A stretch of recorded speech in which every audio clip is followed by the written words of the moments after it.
আসসালামু আলাইকুম। আম্মু আর আব্বু, এইচএসসির পর একজন অভিভাবকের সবচেয়ে বড় চিন্তা হলো আপনার সন্তানের ভবিষ্যৎ নিয়ে নেওয়া সিদ্ধান্ত কি সঠিক। অনেক শিক্ষার্থী ভুল কোর্স, ভুল ইউনিভার্সিটি অথবা ভুল ইনটেকের কারণে 1 বছর নষ্ট করে ফেলে। এই ভুলগুলো সাধারণত হয় সঠিক তথ্য আর গাইডেন্স না থাকার কারণে। এই লাইভ সেমিনারে আমরা বিস্তারিত আলোচনা করব বাংলাদেশ থেকে মালয়েশিয়ায় স্নাতক ভর্তির পুরো প্রক্রিয়া, কোন কোর্সটি শিশুর প্রোফাইলের জন্য সর্বোচ্চ উপযুক্ত হবে, আসল খরচ কত এবং বাজেট কিভাবে করবেন, ভিসা প্রক্রিয়া ও ভর্তির সময়সীমা এবং মালয়েশিয়ায় ভর্তির পর কি সাপোর্ট আছে।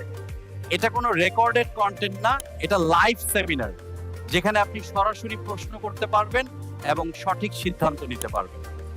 যদি আপনি আপনার সন্তানের ভবিষ্যৎ সম্পর্কে জেনে বুঝে সিদ্ধান্ত নিতে চান, তাহলে এই সেমিনারটি আপনার জন্য।